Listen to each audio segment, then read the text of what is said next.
நான் தான் சொல்லியிருந்தேன்ல ப்ரோ, அன்பு கேங்கை பொறுத்தவரைக்கும் ரொம்ப நேர்மையான கேங் ப்ரோ, ரொம்ப உண்மையான கேங் ப்ரோ. அவங்க கிட்ட போய் ஏதாவது ஒரு விஷயத்த கேட்டால் கூட அவங்க ஒத்துப்பாங்க. ஆமாம், நாங்கள் தான் பண்ணோம், நாங்கள் ஒரு கேங்காக தான் உட்காந்து பண்ணிட்டு இருக்கோம் அப்படிங்கிற விஷயத்த அவங்களே ஒத்துப்பாங்க.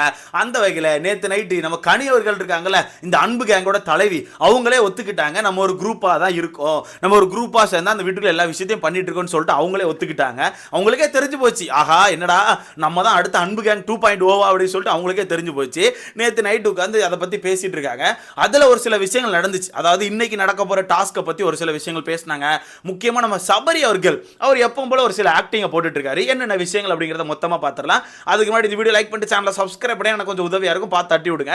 ஸோ நேற்று நைட்டு பார்த்தீங்கன்னா நம்ம கனி அவர்கள், கெமி, ஆதிரை, எஃப்ஜே, அப்புறம் நம்ம சபரி, இந்த 5 பேர் சேர்ந்து வெளியுள்ள சோஃபாவில் உட்காந்து சும்மா பேசிட்டு இருக்காங்க. அப்படி பேசிட்டு இருக்கும்போது கனி அவர்கள் வந்து அப்படியே ஒரு ஃப்ளோவில் சொல்றாங்க, வெளியிருந்து பார்க்கும்போது நம்ம ஒரு குரூப்பாக ப்ளே பண்ற மாதிரி தான் தெரியும், இந்த வீட்டுக்குள்ள நம்ம ஒரு குரூப்பாக தான் ப்ளே பண்றோம், அது உங்களுக்கு தெரியுதான்னு சொல்லி கேட்குறாங்க. அப்போ டக்கு நம்ம சபரி அவர்கள் வந்து இல்லைக்கா அப்பெல்லாம் கிடையாது, நம்ம எல்லாருமே நமக்கான ஒரு இண்டிவிஜுவல் ப்ளே தான் போட்டுட்டு இருக்கோம்னு சொல்லிட்டு நம்ம சபரி சொல்றாப்புல. அப்படியானே இண்டிவிஜுவல் பிளே? சரி சரி சரி. இல்லை நான் எங்கே பார்த்தாலுமே எஃப்ஜே கூட தான் பார்க்க முடியுது, இல்லை எங்கே பார்த்தாலுமே கனியாக்கா கூட தான் பார்க்க முடியுது. இண்டிவிஜுவல் பிளேனா மேபி 2-3 பேர் சேர்ந்து ஆடுறதா இண்டிவிஜுவல் பிளேன்னு நினைக்கிறேன். ஒவ்வொருத்தர் தனித்தனி ஆடுறதுக்கு பேர் வந்து எனக்கு தெரிஞ்சு கேங் பிளேன்னு நினைக்கிறேன். எனக்கு தெரியல, ஏன்னா சபரி அவர்கள் வீட்டுக்கு அப்படி தான் சொல்லிட்டு இருக்காப்ல. இண்டிவிஜுவல் பிளேனா மொத்தமாக ஆடுறது, தனித்தனி ஆடினா அதுக்கு பேர் வந்து கேங் பிளே. அப்படி தானே, கூட்டமாக சேர்ந்து குரூப் அட்டாக் பண்ணுறாங்க அர்த்தம் போல. அண்ணன் என்னத்தலாமோ பேசிட்டு இருக்காப்ல. அந்த வகையில் கனி அவர்கள் என்ன சொல்கிறாங்கன்னா, அப்படிலாம் கிடையாதுடா டேய், நீ இங்கேருந்து என்ன சொல்லுவேன், ஆனால் வெளியே பார்க்குற மக்களுக்கு நம்ம ஒரு குரூப் அப்படிங்கிறது தெரியும், ரொம்ப பக்காவாக தெரியும் அப்படின்னு சொல்லி சொல்கிறாங்க. அதுக்கு சபரி திருப்பியும் ஒத்துக்க மாட்டேக்காரு. பக்கத்தில் இந்த எஃப்ஜே சொல்லிட்டான், இல்லை நம்ம ஒரு குரூப் தான், நீங்கள் என்ன சொன்னாலும் பரவாயில்ல, நம்ம ஒரு குரூப் தான், நம்ம ஒரு குரூப்பாக தான் ஆடிட்டு இருக்கோம், கண்டிப்பாக மக்களுக்கு அப்படி தான் தெரியும் அப்படின்னு சொல்லிட்டு எஃப்ஜே சொல்லிட்டாப்புல. பார்த்தியா, அதாவது உண்மையை ஒத்துக்கிறதுக்கு ஒரு பெரிய மனசு வேணும். அந்த வகையில் எஃப்ஜே கிட்ட அந்த மனசு இருக்குது, ஒத்துக்கிட்டாப்புல. நம்ம தான் அடுத்த அன்பு கேங் 2.0 அப்படிங்கிறது அவங்களே ஒத்துக்கிட்டாங்க. பட் கெமி அவர்கள் அந்த இடத்துல ஒன்று சொல்கிறாங்க, நம்ம என்னதான் குரூப்பாக விளையாடினாலும் நம்ம எல்லாருமே ஃபேராக ப்ளே பண்ணுறோன்னு சொல்கிறாங்க. வாவ், எப்படி நீங்கள்லாம் குரூப்பாக ப்ளே பண்ணாலும் ஃபேராக ப்ளே பண்ணுறீங்களா? சரி சரி சரி. ஃபேர்னா என்ன, ரொம்ப நேர்மையாக இருக்குதா? எப்படி இன்னொருத்தவங்க கிச்சனில் ஏறி உட்காந்தா நீங்கள்லாம் சேர்ந்து சாப்பிட மாட்டோன்னு சொல்லி போராட்டம் பண்ணுவீங்க, அப்போ சாப்பாட்டில் பாலிடிக்ஸ் பண்ணால் பிரச்சனை இல்லை. அதே உங்கள் டீம்லேயே ஒருத்தன் லைட்டரை தூக்கி வச்சுட்டு சாப்பாடு செய்யக்கூடாதுன்னா மாற்றி மாற்றி நீங்களே சண்டையை போட்டு சாப்பாட்டில் எப்படி கை வைக்கிறேன்னு சொல்லிட்டு நீங்கள் ஒரு பஞ்சாயத்து பண்ணுவீங்க. அப்புறம் இவர் வந்து நான் சாப்பாட்டில் கை வைக்கக்கூடாதா, எனக்கு எல்லா பவரும் இல்லையா, எனக்கு எல்லா பவரும் இருக்குது, நீங்கள் யாரும் சாப்பிடக்கூடாதுன்னு சொல்லுவார். இதெல்லாம் ஃபேர் பிளேயா? இல்லை இதெல்லாம் ஃபேர் பிளேயான்னு கேட்குறேன். என்ன காமெடி பண்ணிட்டு இருக்கீங்க? ஃபேர் பிளேன்னு பண்ணுறது ஒரு கேங்காக ஒரு அட்டாக்கு, அதில் ஃபேர் பிளே வேறு எதிர்பார்த்துட்டு இருக்கீங்க போல். பட் இதில் ஒரு சில ஃபேர் பிளே இருக்குது. ஏன்னா ஆப்போசிட்டில் அடி வாங்கிட்டு இருக்குது நம்ம அக்கா விஜே பாரு அப்படிங்கிற உங்களுக்கே தெரியும். அவங்க வீட்டுக்குள்ளே இருக்க எல்லாரையும் ட்ரிகர் பண்ணிவிட்டு அவங்க ஒரு முக்கில் போய் உட்காந்துப்பாங்க. அப்புறம் எல்லாரும் வந்து அடிக்க ஆரம்பிச்சோன்னா எங்கே பாருங்கள், கார்னர் கார்னர் பாரிஸ் கார்னர், என்னை போட்டு முக்கில் போட்டு அடிக்கிறாங்க, எல்லாரும் என்ன டார்கெட் பண்ணுறாங்கன்னு சொல்லிட்டு அக்கா ஒரு ட்ராமா போடுவாங்க. பட் நீங்கள் அடிக்கிறது ஓகே தான், நீங்கள் ஒரு கேங்காக இருக்கிறது ஓகே தான். பட் அந்த கேங் 24 கண்மூடித்தனமாக யாருக்கும் சப்போர்ட் பண்ணக்கூடாது. முக்கியமாக கனி அவர்கள் சொல்லணும். கனி அவர்களை பொறுத்தவரைக்கும் இந்த வீட்டோட தலை. பட் எனக்கு தெரிஞ்சு தலை மாதிரி நடந்துக்கிட்ட மாதிரியே தெரில. துஷாரோட மோசமாக ஃபீல் ஆகுது. ஒரு சில நேரங்களில் மட்டும்தான் தலை வந்து கொஞ்சம் ஸ்டெடியாக ஐடியாஸ்லாம் கொடுத்து கொஞ்சம் ஸ்ட்ராங்காக அவங்களுக்கான கருத்துக்களை வச்ச மாதிரி இருக்குது. மற்ற நேரம் தலை வந்து ஒரு சைடாக தான் சரிஞ்சிட்டு இருக்காப்புல. முக்கியமாக எஃப்ஜே இந்த வீட்டுக்குள்ளே என்ன பண்ணாலும் தலை இந்த பக்கம் ஆடவே மாண்டுக்குது. தலை நேராக இந்த பக்கம் வந்து விஜய பார்வதி முன்னாடி நின்று தான் ஆடிட்டு இருக்காங்க. அந்த வகையில் தலை ஏன் இவ்வளோ ஒன் சைடாக போயிட்டு இருக்காங்க நமக்கு தெரில. பட் நேற்று நைட் இந்த விஷயங்கள்லாம் பேசி முடிச்சுட்டு குரூப்பாக தான் எல்லா விஷயங்களும் பண்ணுறோம் அப்படிங்கிற அவங்களுக்கே தெரிஞ்சுட்டு அப்புறம் வீட்டுக்குள்ளே போய் ஒரு சில விஷயங்கள் பேசிட்டு இருக்காங்க. அதான் இன்னைக்கான டாஸ்க்கை பற்றி. ஏன்னா இன்னைக்கு தான் ஃபைனலாக இருக்கும்னு நினைக்கிறேன் அந்த ஜூஸ் ஃபேக்ட்ரி டாஸ்க்கு. அப்போ என்ன பேசுகிறாங்கன்னா, சுபிக்ஸாக்கு தான் எல்லாரும் பாட்டில் கொடுக்குறாங்க. ஏன்னா சுபிக்ஸா நேற்று பார்த்தீங்கன்னா 31 பாட்டிலாக எவ்வளோ சம்திங் போய் அடிக்க வச்சுருந்தாங்க. இப்படி 31 பாட்டில் சம்திங் மேலே கொண்டு அடிக்க வச்சிருக்காங்க. ஏன்னா அவ்வளோ பாட்டில் கொடுத்தது யாருன்னா நம்ம வியானாவும் நம்ம விக்கல்ஸ் விற்கிறோம். அவங்க அவ்வளோ பாட்டிலையும் மறிச்சு வச்சு கஷ்டப்பட்டு அல்ட்டு வந்து கொடுத்தாங்க. பட் அவ்வளோ பாட்டில் நிறைய பாட்டில் நெளிஞ்சு தான் இருந்துச்சு. ஆனால் 31 பாட்டில் அவங்க வச்சிருந்தாங்க. ஓகேவா? அந்த வகையில் இந்த விஷயத்தை தான் எடுத்து பேசுகிறாங்க. எல்லாருமே சுபிக்ஸாட்ட தான் போய் பாட்டில் கொடுத்துட்டு இருக்காங்க. பாட்டில் வந்து அங்கேயும் மாற்றி மாற்றி கொடுத்தா தான் ஆட்டம் நல்லா இருக்கும். பட் எல்லாருமே பாட்டில் ஒரு மாதிரி ஒரே இடத்துல கொடுத்துட்டு இருக்காங்க. ஆட்டத்தை கொஞ்சம் மாற்றணும். முக்கியமாக பாட்டில் எடுத்துகிட்டு வர்ற நீங்கள் வந்து கொஞ்சம் பாட்டிலெல்லாம் பார்த்து எடுத்துகிட்டு வாங்கன்னு சொல்லிட்டு நம்ம கெமிக்கிட்டையும் நம்ம அவங்க பேர் என்ன கனி அவர்கள்ட்டே சொல்கிறாங்க. அப்போ கனி அவர்கள் என்ன சொல்கிறாங்கன்னா, நான் பாட்டில் எல்லாருக்குமே சரி சமமாக தான் கொடுத்தேன், நான் யாருக்குமே அதிகமாகவும் கொடுக்கல கம்மியாகவும் கொடுக்கல.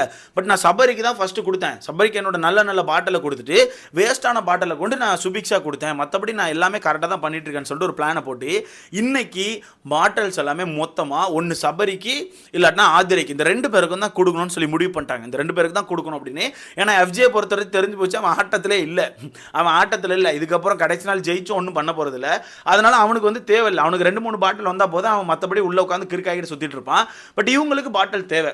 இவங்க ஆட்டத்தில் அடுத்தபடிக்கு போகிறதுக்கு கண்டிப்பாக இவங்களுக்கு பாட்டில் தேவை.